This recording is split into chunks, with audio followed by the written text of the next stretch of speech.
Bom dia, pessoal. Então esse é o segundo vídeo para a aula de hoje. Falar para vocês da biofísica da respiração e da circulação. Os dois conceitos envolvem o conceito de pressão. Então vou falar de pressão em fluidos para depois falar da respiração e da circulação.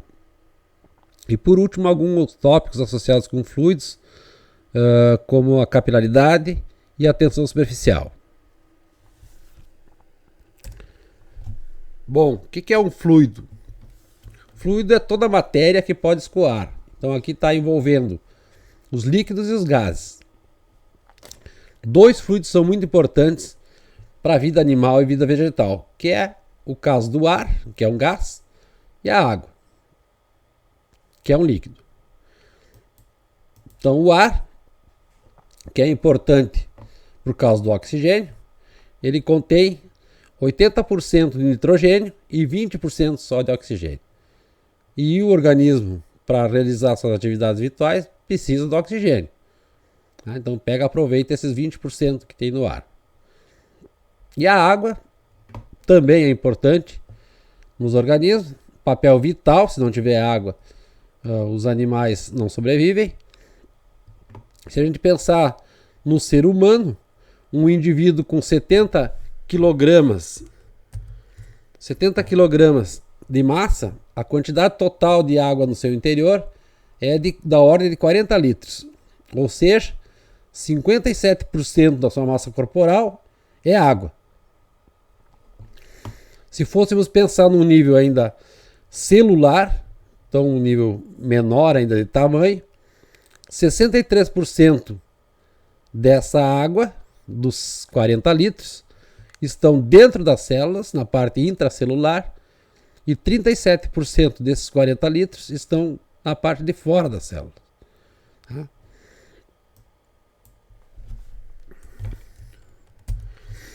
Pressão. Então, pressão é definida como a razão da força aplicada pela área. Então, pense em alguém exercendo força sobre uma mesa, aplicando como uma força vertical sobre uma área, a área que ela está apertando a mesa.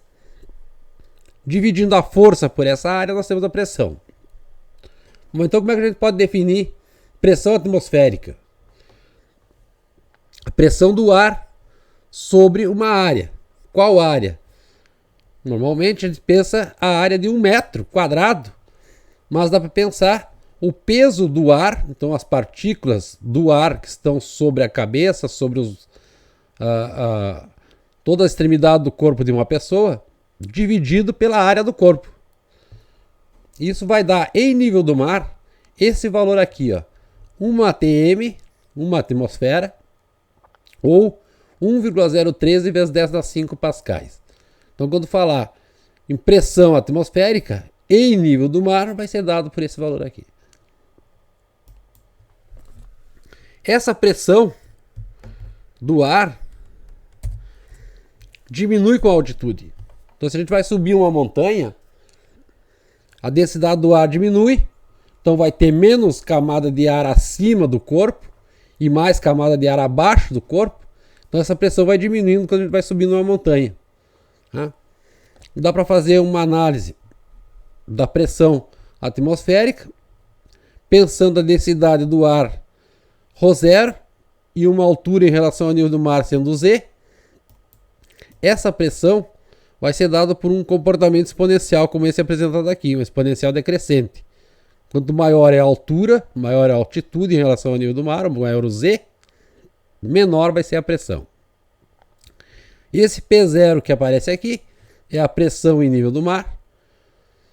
Esse ρ0 seria a densidade do ar, G a aceleração da gravidade, P0 é a mesma pressão atmosférica que tem aqui em nível do mar. Mas tem uma forma mais simples de fazer essa conta. Se a gente colocar os valores, a densidade do ar é aproximadamente 1,3 kg por metro cúbico. A aceleração da gravidade, 9,8 metros por segundo ao quadrado. P0 é conhecido, tem esse valor aqui em cima no sistema internacional. 1,03 vezes 10⁵ pascais. Então dá para saber o que vai aqui nesse expoente aqui.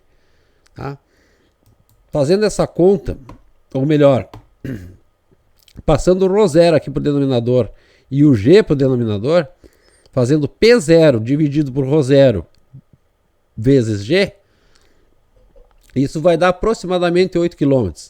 Eu fiz na calculadora, isso dá 7.950 metros. Então, aproximadamente 8 km. E dá para arredondar, então, esse expoente que vai aqui como sendo Z dividido por 8. Então, pressão para qualquer altitude vai ser P0, a pressão em nível do mar, exponencial negativa da altitude, a altura em relação ao nível do mar, dividido por 8. Só que o Z tem que ser dado em quilômetros, porque é 8 quilômetros aqui. Tá? Exemplo. Qual a pressão atmosférica sobre uma cidade localizada 1.500 metros acima do nível do mar? Então, tem que passar esses metros aqui para quilômetro. Vai dar 1,5. Pressão vai ser P0, a pressão em nível do mar, exponencial menos 1,5 dividido por 8. Essa função exponencial vocês têm na calculadora de vocês.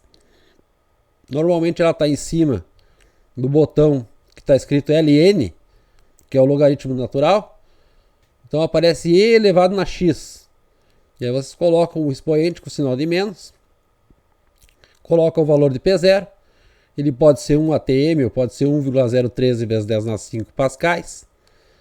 Aqui eu usei 1 para ser 1 atmosfera. Então a pressão caiu de 1 atmosfera para 0,829 atmosfera. Se usar 1,013 vezes 10 na 5 pascais, isso vai dar 0,84 vezes 10 na 5 pascais.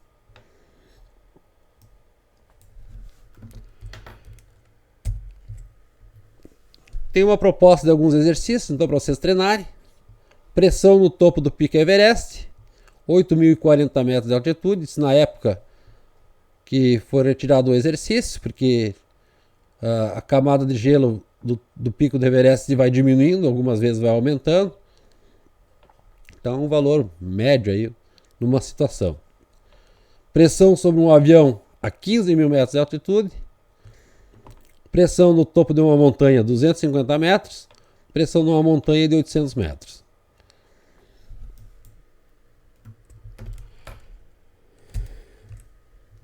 Pressão hidrostática. Ao invés de falar na pressão exercida pelo gás, vamos pensar na pressão exercida pelos líquidos. Quando a gente aumenta a profundidade num mergulho, a gente sabe que a pressão aumenta. E essa pressão aumenta com a profundidade. Quanto mais fundo a gente tiver, maior é a pressão sofrida pela gente. A coluna de fluido que está em cima da pessoa, que está mergulhando, vai aumentando com a profundidade. Se a densidade do fluido for ρ, então não é ρ0, a ρ0 a gente usou para a densidade do ar, a pressão em relação ao nível superior do fluido, uma pressão absoluta, esse P aqui é a pressão absoluta, vai ser a pressão atmosférica que está sendo exercida aqui em cima sobre a coluna de líquido, mais a densidade do líquido, a aceleração da gravidade, vezes a profundidade, que é H. A gente vai ver aqui no caso da circulação, esse P0 aqui vai ser a pressão arterial medida num ponto diferente da altura do coração. E esse P aqui, que é a pressão absoluta, vai ser a pressão do coração.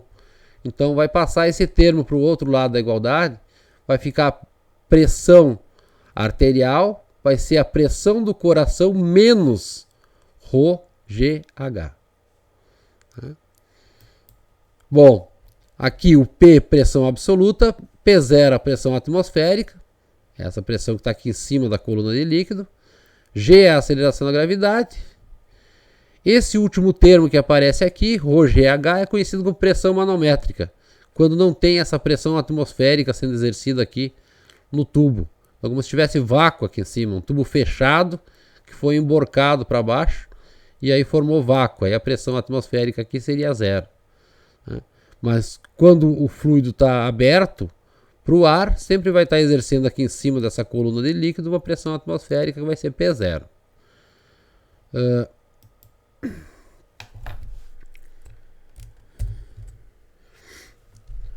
Uma característica de usar essa equação é que na maioria das vezes aqui nos nossos exercícios a gente vai usar essa pressão em umas unidades diferentes do convencional. Uma coluna de 1 milímetro de mercúrio vai ser uma unidade de pressão também. 1 milímetro de mercúrio é 133,3 pascais ou 1 torr, em homenagem a Torricelli, que descobriu uma equação, ou várias pesquisas que ele fez na área da física. Né? Então aqui, esse termo aqui, se eu usar a pressão do coração aqui em torr, e eu quiser saber a pressão arterial em torr também, esse termo aqui está no sistema internacional. A densidade normalmente está em quilograma por metro cúbico, a gravidade 9,8 metros por segundo e a altura está em metros. Então tem que transformar esse pedaço aqui para torr. Como que a gente faz isso? Dividindo por esse 133,3. Então quando estiver trabalhando em torr, esse termo aqui, que é a pressão manométrica, vai ser dividido por 133,3 para poder somar com os outros termos que vão estar em torr. No caso de uma pressão arterial 12 por 8, a gente está pensando numa pressão que equivale a 120 milímetros de mercúrio por 80 milímetros de mercúrio. Então aqui seria a sístole e a diástole. Tá? Então a pressão 12 por 8, 120 milímetros de mercúrio por 80 milímetros de mercúrio. Pressão no corpo humano. Então no corpo humano tem vários lugares em que a pressão manométrica é menor que a pressão atmosférica ou negativa. Por exemplo, quando a gente expira o ar, a pressão dentro dos pulmões tem que ser um pouco menor que a pressão atmosférica. A gente diz que era uns 2 milímetros de água. Né? Essa pressão, uma altura de uma coluna de água de 2 milímetros. Né? Então, alguns centímetros de água negativa. 2 centímetros de água negativa. Né? Se não fosse menor lá dentro, o ar fluiria para fora. Né? Então, a gente está inspirando o ar, a pressão, o ar flui para dentro do corpo. Aqui acho que está faltando, senão o ar não fluiria para dentro do corpo. Tá? Então a pressão é menor nos pulmões, se a pressão é menor nos pulmões que o do ar lá de fora, o ar lá de fora entra nos pulmões. Uma outra situação de pressão negativa é pensar beber por um canudo. Então o que a gente faz com a boca é diminuir a pressão dentro do canudo, uma pressão negativa. Isso não é uma pressão absoluta, porque pressão absoluta nunca pode ser negativa. É uma pressão relativa. Né?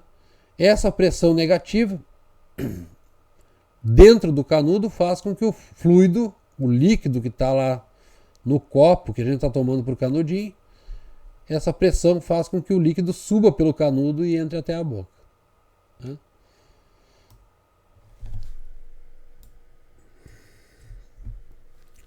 No corpo humano, a circulação do sangue acontece pelos vasos e ela pode ser pulmonar, pelos pulmões, ou sistêmica, que é todo o restante do corpo humano. Tá? Como é que ela é regulada? Ela é regulada pelo coração. É uma bomba produzindo uma pressão bastante alta, de 100 milímetros de mercúrio a 140 milímetros de mercúrio.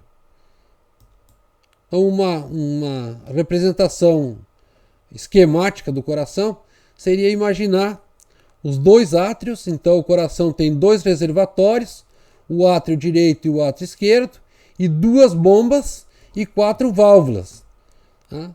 Que são as válvulas que abrem e fecham para manter o ciclo do sangue dentro do organismo.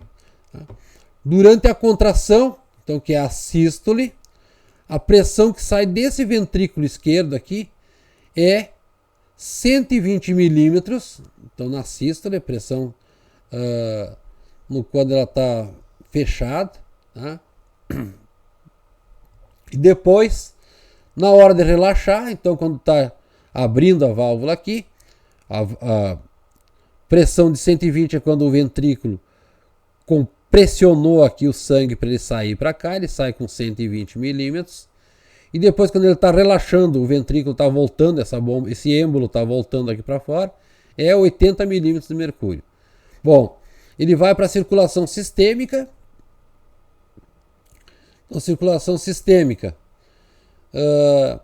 envolve aí os pulmões. Então, vai para os pulmões, troca CO2 e O2, entra no átrio direito com uma pressão menor, aproximadamente de 5 a 6 milímetros de mercúrio, e sai com uma pressão de 25 milímetros de mercúrio. Faz a circulação do sangue novamente, agora inverte a questão do CO2 e do O2, menos CO2 e mais O2, e chega até o átrio esquerdo, e assim faz todo o fluxo sanguíneo.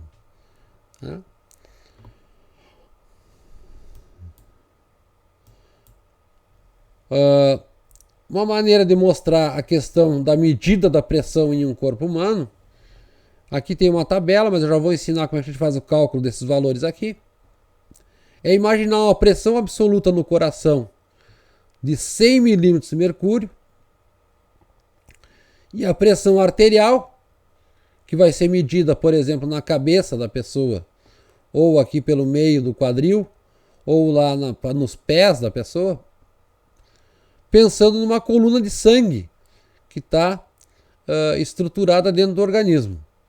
Basicamente, a pressão arterial vai ser a pressão do coração menos a densidade do sangue, G, que é a aceleração da gravidade, e a altura, que é a altura em relação ao coração, que está sendo medida essa pressão arterial aqui. Uma observação importante aqui, que pressão do coração é aquela pressão absoluta que eu falei antes. E a pressão lateral faz o papel do P0, que seria a pressão atmosférica. E aí lembrem que esse termo estava do lado de lá, estava com sinal de mais. Tá? Mas quando eu quero pressão arterial, pressão do coração é a pressão absoluta, e aqui aparece o sinal de menos, densidade do sangue, gravidade, altura. Essa altura em relação ao coração, se ela for para cima, é uma altura positiva, então aqui está o zero da altura, para cima até o topo da cabeça ela dá 0,6 metros, e se ela está para baixo ela é negativa, ó, menos 0,6, menos 1,2. Então tem como referência a altura do coração. É como se fosse um sistema de eixos, aqui está o eixo Y, aqui está o zero, então tudo que estiver abaixo do zero é negativo. Densidade do sangue, 1,055 vezes 10 na 3 kg por metro cúbico. Aceleração de gravidade é 9,8. Pressão do coração, nesse caso aqui, 100 milímetros de mercúrio, ou seja, 100 torr. Eu vou trabalhar com a unidade torr. Se a distância do centro da cabeça e o coração de um homem de 1,80 metros fosse 0,55, a pressão na cabeça, que está a 0,55, seria dado por o 100 torr é a pressão. O 100 torr é a pressão no coração. Então aqui um homem de 1,80 m, a altura da cabeça 0,55 acima do coração. Pressão na cabeça seria 100 torr, a pressão do coração. Aqui, 100 milímetros de mercúrio. Densidade do sangue, 1,055 vezes 10 na 3, é 1055, vezes a aceleração da gravidade, que é 9,8, vezes a altura, que é 0,55. E esses termos aqui, se usado assim, estão no sistema internacional. Isso aqui daria Pascal. Para poder somar com o torr, eu tenho que dividir então esse termo aqui pelo fator de conversão 133,3 pascais. E aí vai sobrar torr como sendo a unidade. Tá? Então aí eu vou fazer essa conta, multiplico esses três termos, divido por 133,3 e faço 100 menos isso vai dar 57,34.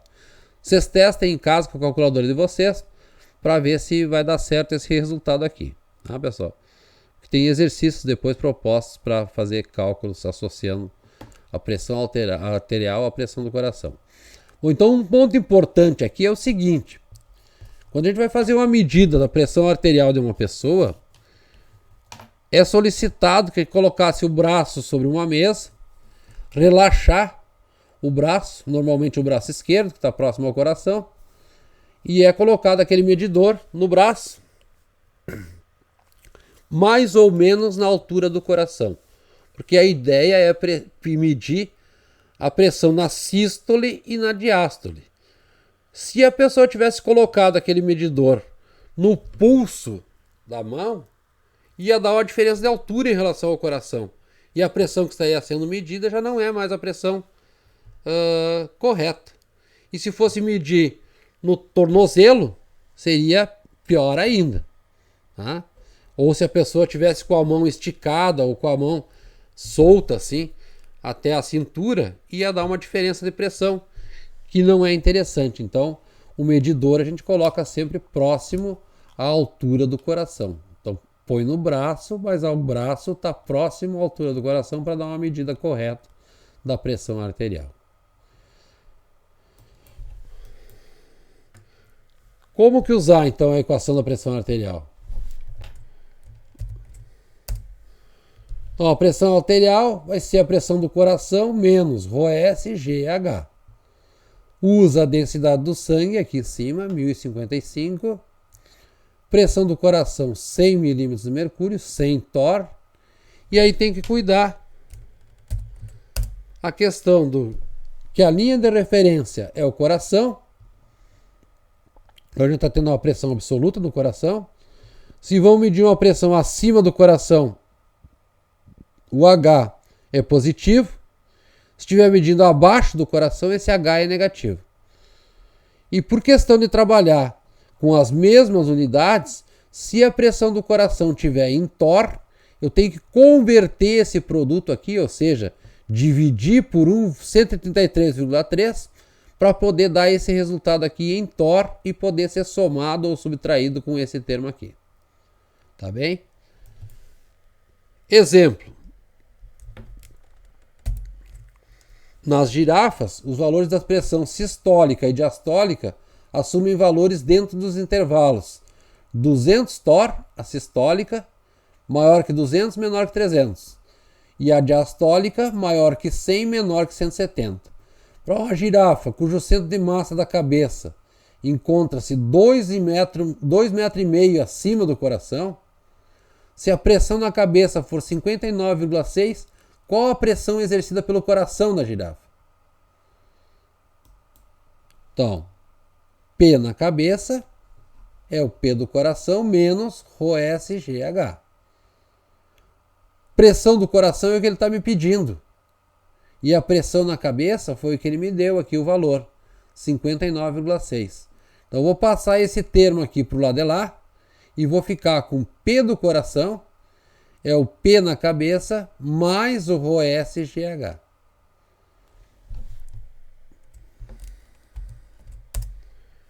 Colocando os valores, pressão na cabeça, 59,6 torr.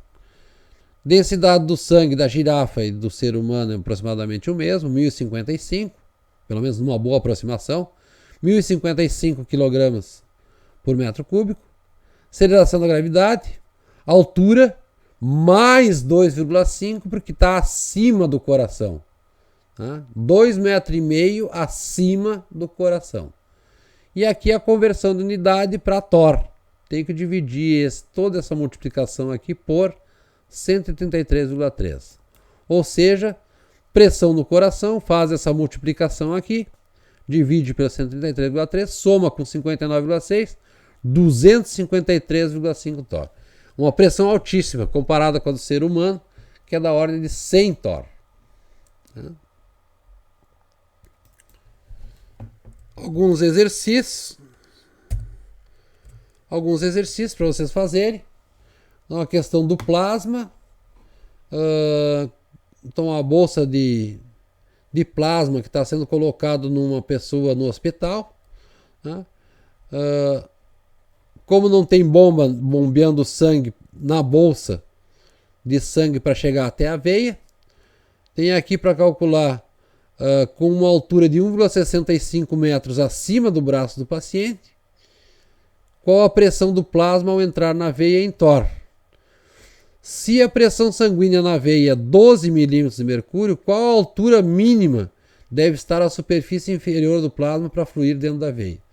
Então aqui vai se pensar uma pressão arterial, uma pressão arterial não é, na verdade, uma pressão associada com a coluna de líquido de 12 milímetros de mercúrio e vai calcular qual é a altura que fica aquela coluna de sangue lá na bolsa.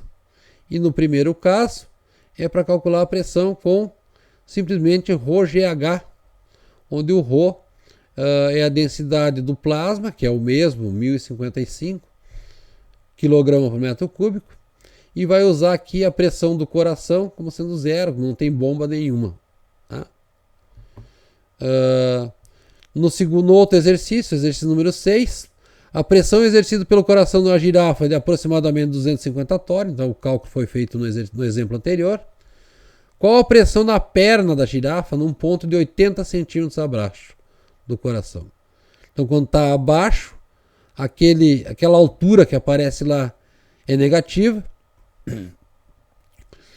Vai somar os dois termos para a pressão arterial, vai dar um valor bem alto. Então não é à toa que a pele da girafa é super reforçada para aguentar essas pressões nesses níveis aí.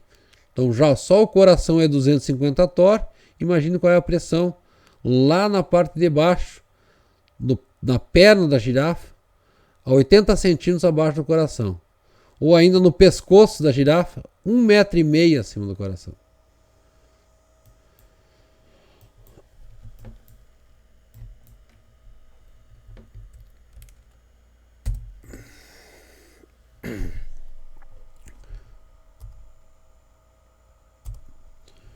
Bom, respiração no corpo humano. Na inspiração, o ar, e eu gosto de frisar sempre que o ar não é 100% oxigênio, 80% é nitrogênio e 20% é oxigênio. Entra no nariz, faz o seguinte caminho.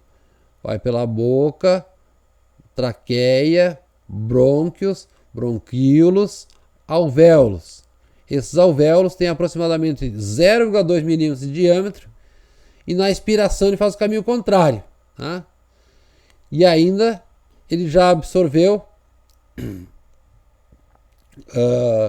oxigênio, então dos 20% de oxigênio que tinha, foi absorvido 4% e esses 4% retornou na forma de CO2.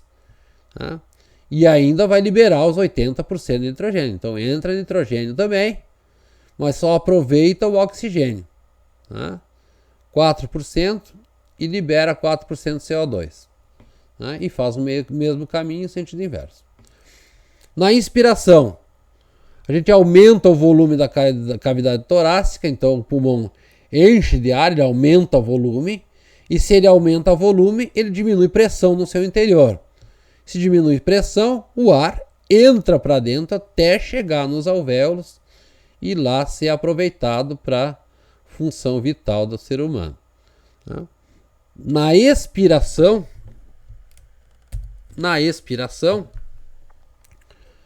o volume da cavidade é reduzido, então diminui o volume dos pulmões, a pressão dos alvéolos fica maior do que a pressão atmosférica e o ar flui dos pulmões para fora.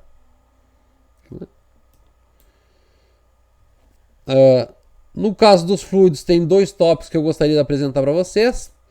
O primeiro é a tensão superficial.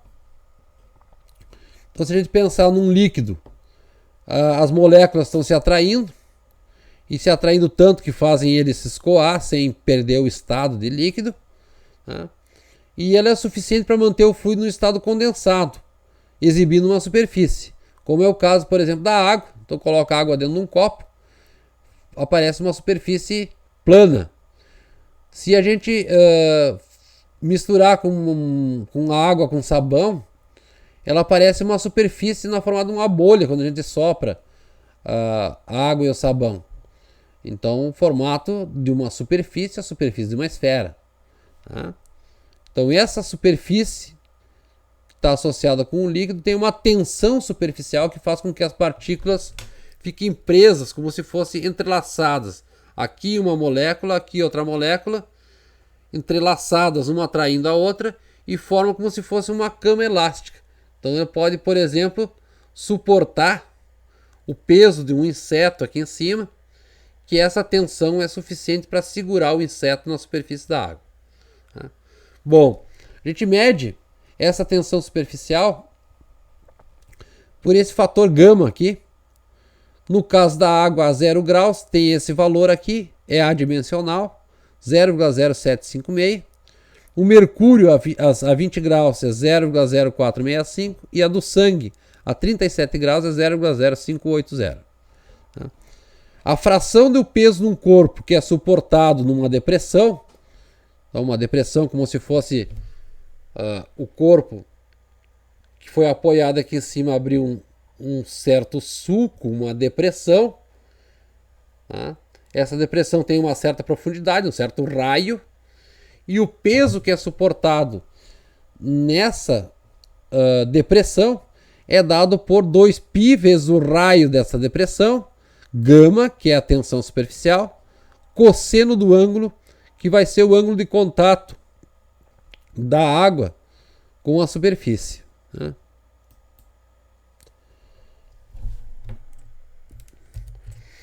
Exemplo: ao pisar em um líquido, a pata de um inseto cria uma depressão cujo nível tem um raio R. A força de tensão superficial terá magnitude 2πr gama cosseno de θ. Basicamente está aqui a depressão. Isso é uma depressão de um dos pezinhos do inseto que tem aqui. Aqui está a estrutura das moléculas. Essas moléculas que estão agarradas umas às outras fazem com que sustente esse peso que está aqui em cima, que é o pé do inseto, a pata do inseto. Então a magnitude 2πr gama cosseno do ângulo. Esse ângulo é esse ângulo aqui, ó, pessoal. É o ângulo em relação a essa vertical aqui. Quanto maior esse ângulo, o cosseno do ângulo vai ficando menor e aí o valor da tensão superficial vai diminuindo. Vai afundando o pé mais para dentro da superfície da água.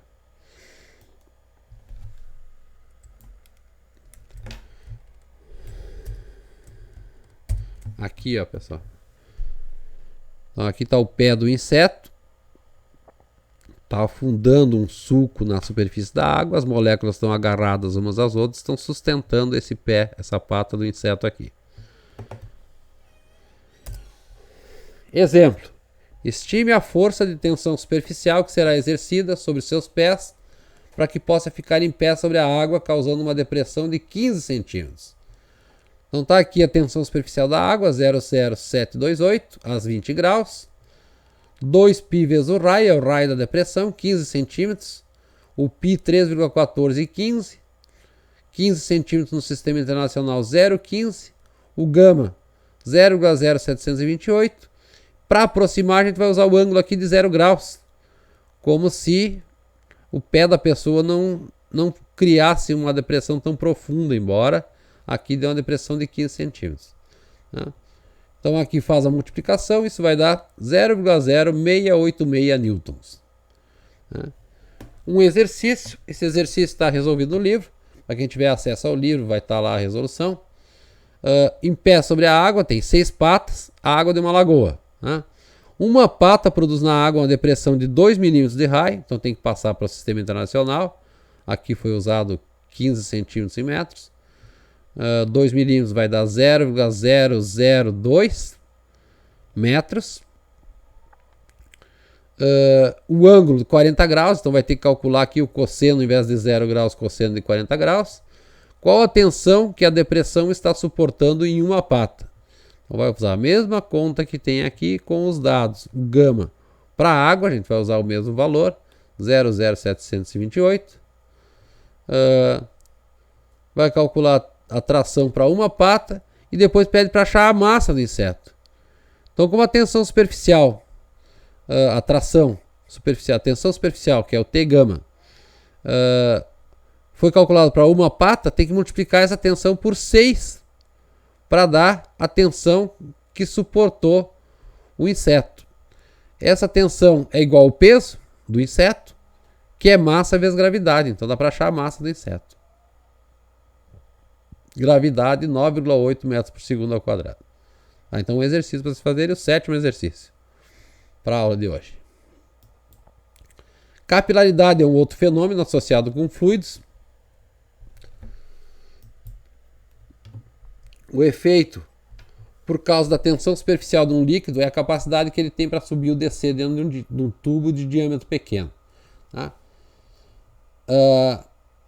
Capilaridade, então, causa uma tensão superficial que faz com que o líquido se agarre às paredes de um tubo capilar. Então, quanto mais largo for o tubo, menos ela se agarra. Então, aqui tem a água, se agarra um pouco, formam aqui um menisco sobre o capilar. Se o capilar for mais fininho, forma um menisco com uma concavidade aqui maior e um ângulo maior. Esse ângulo está indicado por essa barrinha aqui, ó, que é o mesmo ângulo θ que tinha naquela expressão anterior. Se for o mercúrio, ao invés do líquido subir, o líquido desce, porque a densidade dele é maior, e aqui o ângulo fica negativo. Então, quando há capilaridade, o líquido dentro do capilar alcança uma altura, essa altura aqui, em relação ao nível da superfície do líquido, definido por um ângulo de contato, que é esse ângulo que eu já falei antes, que é o ângulo θ.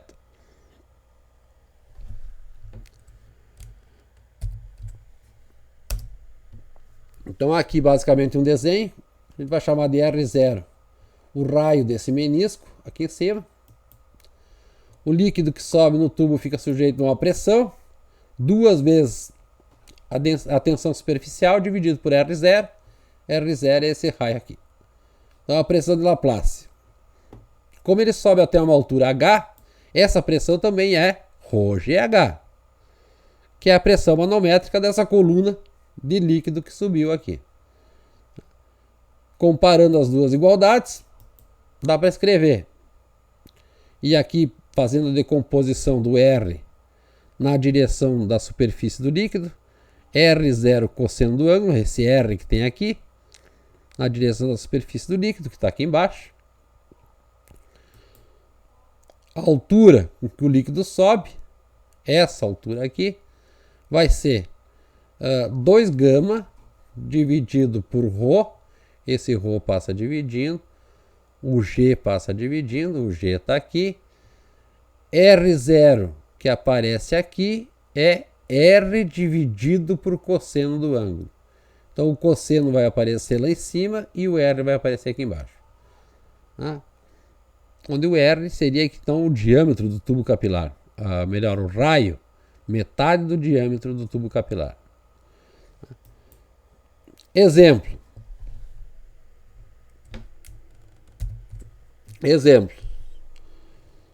Considere cada xilema da água. Então, xilema são os capilares que levam a água até alturas bem grandes das árvores.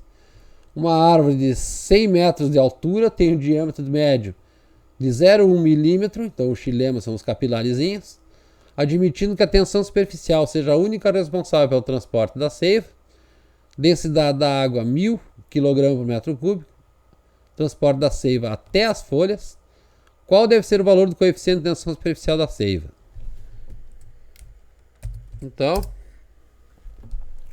isolando a tensão superficial naquela expressão lá, fica H, a altura que tem que subir, a densidade, a gravidade, o R, que é metade desse valor aqui, por 2 cosseno do ângulo. Como é água, a gente usa sempre 0 graus.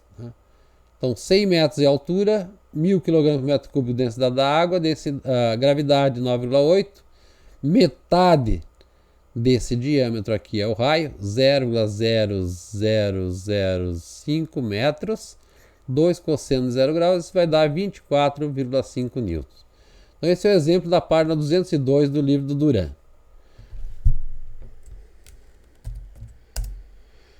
Um outro exemplo que tem lá, suponha que os capilares existentes na camada externa ativa de uma árvore são cilindros.